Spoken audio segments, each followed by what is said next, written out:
নমস্কার সবাইকে, কেমন আছেন সবাই? আশা করছি আপনারা সবাই খুব ভালো আছেন আর আমরাও খুব ভালো আছি। আমার নতুন আরেকটি ব্লগে আপনাদের সবাইকে ওয়েলকাম জানাচ্ছি। তো রোজকার মতো আজকের ভিডিওটিও আমি আমার রান্নাবান্না দিয়ে শুরু করলাম। তো আজকে আমার হাজব্যান্ড বাজারে গিয়ে অনেক কিছু কিনে এনেছে, মাছ, মাংস, চিকেন, মাটন। তো সবই একসঙ্গে রান্না করব না, কিছু কিছু আজকে রান্না করব আর কিছুটা স্টোর করে রেখে দেবো। আর এই যে এখন মাছ মাংসগুলো সব ধুয়ে যেগুলো রান্না করার সেগুলো রান্না করব, আর যেগুলো স্টোর করে রাখার সেগুলো রেখে দেব। তো আজকেও করব ভেজ ডাল, চিকেন করব আর করব ইলিশ মাছ, আর চিংড়ি মাছ আর মটন ওটা অন্য একদিন করব। তো এই যে আমি সমস্ত কিছু রান্নার জন্য গুছিয়ে নিয়েছি। শীতকালে যেহেতু বিভিন্ন রকম সবজি আমরা পেয়ে থাকি, তো সেই জন্য বিভিন্ন রকম সবজি তো খাওয়াই হয়। তার সঙ্গে সবজি দিয়ে ডাল বা বিভিন্ন সবজির মিক্স আর তরকারিগুলোও খাওয়া হয়। তো আজকে প্রথমেই আমি আমাদের বাড়ির জন্য ভেজ ডাল রান্না করব। তারপর রান্না বান্না কমপ্লিট করে আমি চলে এসেছি ঘরে। তো এতদিন আমার ছেলের স্টাডি রুমটা ছিল নিচের একটা ঘরে। তো ওখানে কি হয়, ওখানে যদিও পড়াশোনা করে, ওর বই খাতা সমস্ত কিছু ওই ঘরে থেকে যায়। আর সেগুলো আমি যেহেতু আমার বেডরুম উপরে, তো সে সময় করে ওই ঘরে গিয়ে ওর সমস্ত কিছু চেক করা হয় না। ওর হোমওয়ার্কগুলো, তারপরে বাড়িতে টিউটর যেগুলো করায় সমস্ত কিছু আমি ঠিকঠাকভাবে চেক করতে পারি না। আমাকে হয় উপরে নিয়ে আসতে হয়, না হলে ওখানে মানে বেশি একটা সময় দেওয়া হয় না নিচে, আমার ওই রান্নার সময়টুকুই থাকি। তো আর ওই ঘরটাতেও আমার শ্বশুরমশাই মানে ওনার সন্ধ্যাবেলা বন্ধুদের নিয়ে একটু তাসের আসর বসান। তো আমি ভাবলাম কি ওর স্টাডি রুমটা উপরে শিফট করে দিই। তো সমস্ত বই খাতা ওর এনে এখানে গুছিয়ে দিয়েছি। এতে করে কি হবে, আমার বেডরুমটা যেহেতু উপরে, তো ওর বই খাতা সমস্ত কিছু আমি আমার মানে নজরে রাখতে পারবো, কি দিয়ে কি পড়াশোনা হচ্ছে কি না হচ্ছে। সমস্ত কিছু ঠিকঠাক করে দেখাশোনাটা করাটা অনেকটা সহজ হয়ে যাবে। না হলে আমাকে বারবার নিচে গিয়ে সমস্ত কিছু আনতে হতো, দেখতে হতো, আবার নিচে ওগুলোকে দিয়ে আসতে হতো। তো ওই জন্য এই রুমগুলো ফাঁকাই থাকে, তো এই রুমটা ওর স্টাডি রুমের জন্য আমি রেডি করে নিলাম।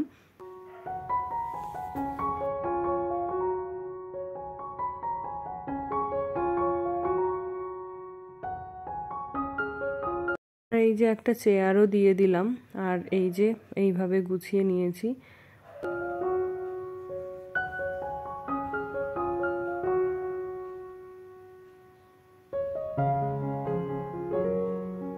তারপর চলে এলাম ঘরে। তো ওই যে শীতকাল মানেই বিছানাতেও অনেক বিছানাপত্র প্রয়োজন হয়, আর জামা কাপড়ও অনেক প্রয়োজন হয়। তো কোথায় কোনটা রাখবো কিছুই বুঝে উঠতে পারি না। তো আমি কি করেছি, যেগুলো গরমের সময় প্রয়োজন হয় সেগুলো একদমই আমি আলমারিতে তুলে দিয়েছি, আর যে সমস্ত জামা কাপড়গুলো শীতে ব্যবহার করব সেগুলোই এখন সব বাইরে বের করে রেখেছি। আর এই যে যেহেতু সকালে রান্না করতে যাই, ঘরের কোনো কাজই আমার করা হয় না। তো এই যে স্নান করতে যাওয়ার আগে শুকনো জামা কাপড় যত ছিল সমস্ত কিছু গুছিয়ে তুলে রাখি, কারণ স্নান করার পরে যেহেতু আরও ভেজা জামা কাপড় হবে, সেগুলো মেলার জায়গাটা আগে থেকে করে রাখতে হবে। আর এই যে এখন বিছানাটাও সুন্দর করে গুছিয়ে নেব।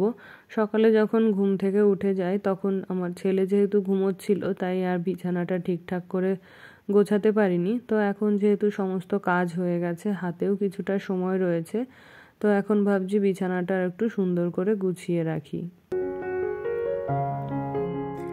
আর এই যে শীতের সময় গায়ে দেওয়ার জন্য কিন্তু লেপ আমার ভীষণই পছন্দ হয়। কেন জানি না, আমার সমস্ত কিছুতে একটু ট্র্যাডিশনাল জিনিসের উপর ঝোঁকটা একটু বেশি। তো বিয়ের সময় আমার লেপ ছিল না, ব্ল্যাঙ্কেট ছিল।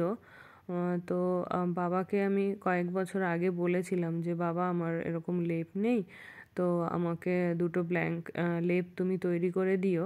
তো সেই মতো বাবা আমাদের বাড়িতে যারা লেপ তৈরি করে তাদেরকে ডেকে আমার জন্য দুটো লেপ তৈরি করে দিয়েছেন। তো সেই লেপগুলোই আমি এখন নিয়ে এসেছি। আর ওই যে বলেছিলাম সাদা রঙের কাভার আমার খুব পছন্দ হয়, তো একটা লেপ যেহেতু ইউজ করি আর একটা তোলায় রয়েছে, তো ওই জন্য সেটার জন্য সাদা কাভার এনেছি, আর যেটা তোলা রয়েছে সেটার জন্য একটা সাদা রঙের কাভার এনেছি। আর এই যে আমি এখন স্নান করে চলে এসেছি। তো অনেক দিন হলো আমি একই গয়নাগুলো পরে রয়েছি বেশ কয়েকদিন ধরে। তো মাঝে মধ্যে ওই যে বলেছিলাম আমার অল্টারনেট করে গয়না পরতে খুব ভালো লাগে, তো আজকেই ভাবছি সেই কাজটি করব। তো এখানে আমি কিছু নোজ পিন নিয়েছি, কিছু গলার নিয়েছি, কানের দুল নিয়েছি। তো অল্টারনেট করে এগুলো আবার কিছুদিন পরবো, আবার বেশ কয়েকদিন হয়ে গেলে এগুলো চেঞ্জ করে আবার অন্য কিছু পরবো। তো এগুলো আমার ভালো থাকার একটা পার্ট বলা যেতে পারে। এগুলো করে যেন আমি অনেকটা মানসিক শান্তি পাই আর কি। আর ওই যে এখন চুলটা ভালো করে শুকিয়ে নেব। তো এর মধ্যে গিয়েছিলাম ছাদে, সেখানে গিয়ে আমার লেপগুলো রোদ্দুরে দিয়ে এসেছি। এখন যেহেতু রোদটা অনেকটাই কমে গেছে, রোদ আর নেই, তো ভাবছি এখন ছাদ থেকে জিনিসগুলো তুলে নিয়ে আসবো।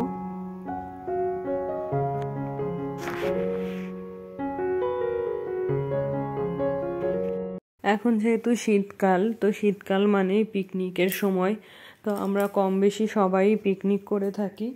তো আমাদের পাড়াতেও প্রতি বছরই পিকনিক হয় আর কি। আমরা পাড়ার সবাই মিলে পিকনিকটা করি, বা আমাদের যারা রিলেটিভরা রয়েছে তারা সবাই মিলে আমরা পিকনিক করি।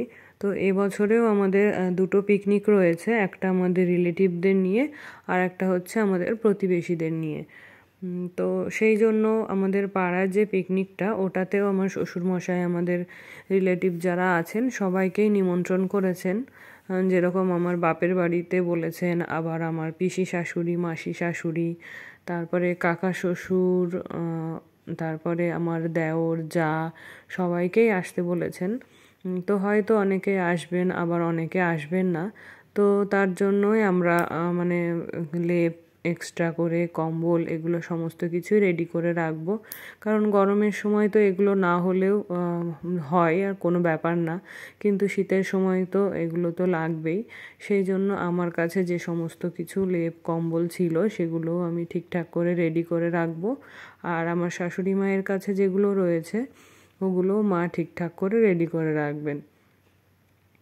তো এখন আমি চলে যাচ্ছি ছাদে। ওই যে বললাম যে লেপ কম্বল ওগুলো রোদ্দুরে দিয়েছিলাম, তো ওগুলোই এখন নিয়ে আসবো।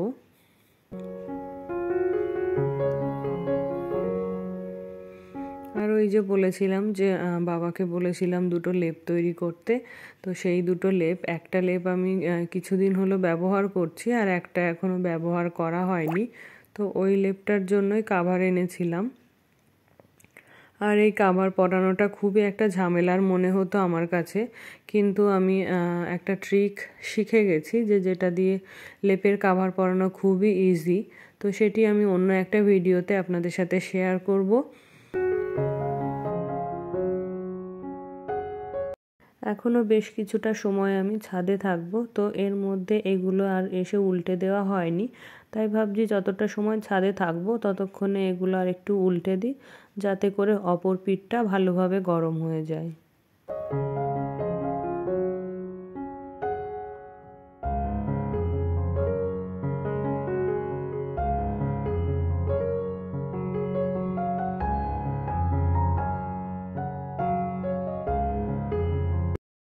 ছাদ থেকে আসার পরে জল তেষ্টা পেয়েছে, তো জল খেতে গিয়ে দেখি একটা বোতলেও জল নেই, সব কটাই খালি।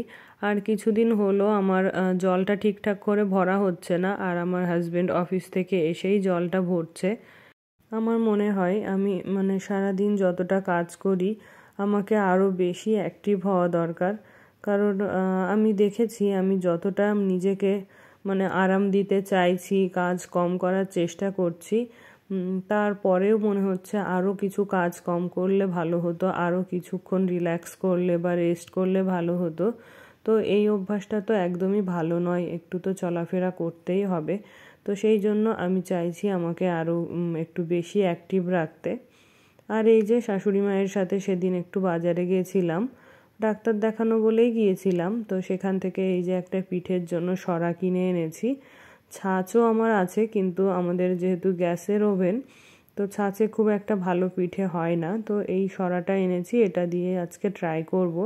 তো এটাতে যেহেতু জল দিয়ে ধোয়া যাবে না, মাটির জিনিস, তো শাশুড়িমা বলেছেন কি এটা ভালো করে ঘষে বালিগুলো ভালো করে ঝেড়ে নিয়ে তারপরে তেল দিয়ে মুছে নিতে। তো আজকে সন্ধ্যাবেলা একটু এই পিঠে করার ইচ্ছে রয়েছে, তার জন্য এখন যেহেতু হাতে একটু সময় রয়েছে তো সরাটা ওই জন্য রেডি করে রাখছি। তারপরে এই যে এখন হলো সন্ধ্যাবেলা, তো ছেলের অর্ডার রয়েছে, ওকে পাস্তা করে দিতে হবে, আর ওই পাস্তা করার জন্যই এখন চলে এসেছি কিচেনে।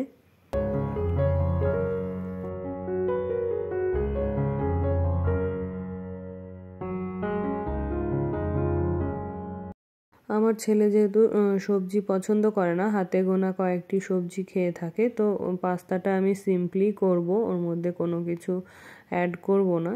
তো এই যে একটু সাদা তেল দিয়ে দিলাম, এবার এটিকে ভালো করে একটু ফ্রাই করে নিয়ে তারপরে এই যে একটু সয়া সস, একটু টমেটো কেচাপ আর একটুখানি ম্যাগি মশলা দিয়ে এটা নামিয়ে নেব।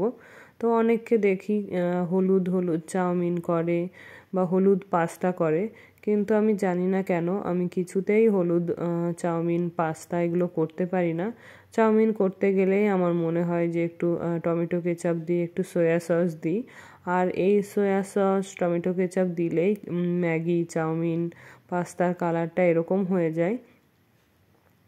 তো আমি কিছুতেই এইগুলো না দিয়ে মানে কি একটা অভ্যাস হয়ে গেছে যে এগুলো আমাকে দিতেই হয়, সসগুলো দিয়েই আমি সমস্ত কিছু করে থাকি। আর ওই তো ছেলেকে খেতে দিয়ে এলাম, আর এখন আমি ওই যে চিতই পিঠেটা করব ওটার ব্যাটারটা তৈরি করে নেব। তো এই ইউটিউব দেখেই আমি এটা শিখেছি। তো এটা আমি এখন একটু ট্রাই করে নেব। এই যে 1 কাপ চালের গুঁড়ো নিয়েছি আর একটু নুন নিয়েছি, তো এটিকে শুকনো ভালো করে মিশিয়ে এইবার আমি গরম জল দিয়ে ভালো করে অনেকক্ষণ ধরে মাখতে হবে। আর এটা তারপরে এই যে এটাকে আমি 15 মিনিটের জন্য ঢাকা দিয়ে রেখে দেব। আর এই যে 15 মিনিট পরে চলে এলাম, এটাকে এবার লিকুইড করে মেখে নেব। তো ব্যাটারের পিঠে তৈরি করার জন্য ব্যাটারটা যেরকম কনসিস্টেন্সি প্রয়োজন হয় সেইভাবেই মেখে নেব এটা। আর এই মাখাটা যত ভালো হবে পিঠেটাও নাকি খুব সুন্দর হবে। তো এখন আমি যে ট্রিকগুলো শিখেছি ইউটিউব থেকে সেগুলোই ফলো করে মাখছি। তো যতক্ষণ না পর্যন্ত পিঠে তৈরি হয়ে যাচ্ছে ততক্ষণে আমি বলতে পারছি না আদৌ পিঠেটা কেমন হবে। মনে হচ্ছে এখন আমার ব্যাটারটা পুরোপুরি রেডি হয়ে গেছে। তো এখন আমি পিঠেটা তৈরি করে নেব। আর এই যে সরাটা এনেছিলাম সেটাই এখন নিয়ে নিলাম।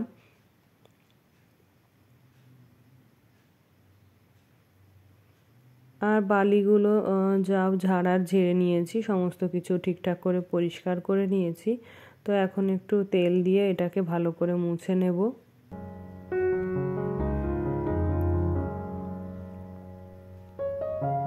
তারপরে এই যে ঠাকুরের নাম করে প্রথমটা দিয়ে দিলাম, এরপরেই দেখা যাবে যে পিঠেটা কেমন হয়। তো আমি পিঠে তৈরি করতে একদমই জানতাম না, এই যেই ফার্স্ট টাইম করছি। তো কতক্ষণ রাখতে হয় সেটাও জানি না, তো এর মধ্যে আমি খুলে দিয়েছিলাম। তো দেখি এখনও কাঁচা রয়েছে, এখনও ভালো হয়নি। তো আরও কিছুক্ষণ ঢাকা দিয়ে রাখবো।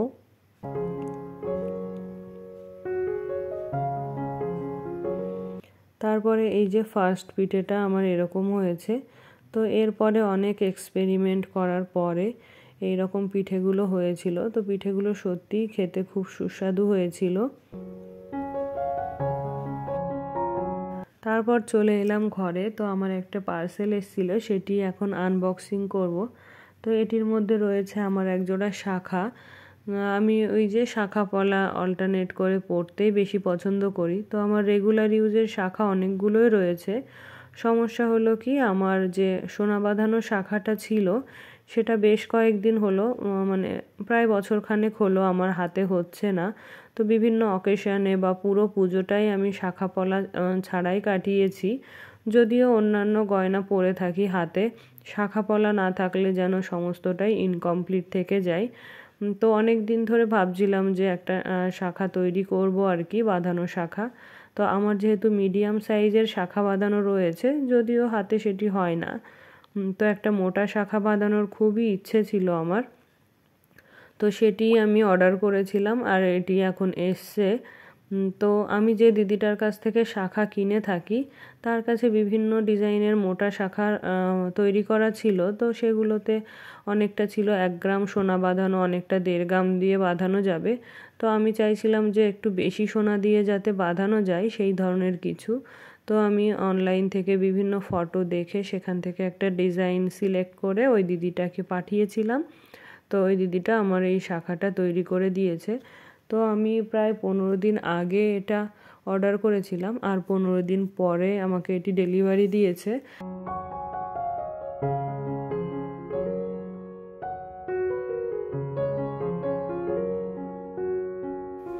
তো এই যে আপনাদের একটু কাছ থেকে দেখিয়ে দিই ডিজাইনটা কেমন।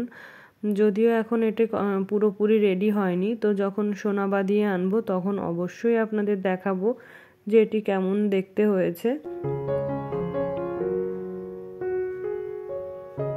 আর এই যে আমি এখন এটি হাতেও পরে নিয়েছি। তো এই যে এরকম নর্মাল শাখাও অনেকে পরে থাকেন, এখন মোটা শাখা মানে যেগুলো সোনা বাঁধানো থাকে না, খুবই ট্রেন্ডি এগুলো এখন। তো আমি নিলাম একটু সোনা বাঁধানোর জন্যই।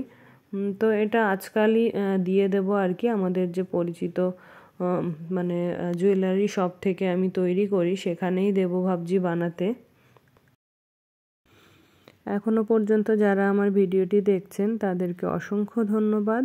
আর আমার ভিডিওটি যদি আপনাদের ভালো লেগে থাকে অবশ্যই একটি লাইক করে দেবেন, কারণ আপনাদের একটি লাইক, একটি কমেন্ট আমাকে পরবর্তী ভিডিও বানাতে অনেক বেশি উৎসাহিত করে।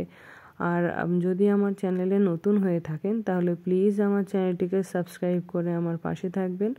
আসবো আর একটি নতুন ভিডিও নিয়ে। সবাই ভালো থাকবেন, সুস্থ থাকবেন। বাই।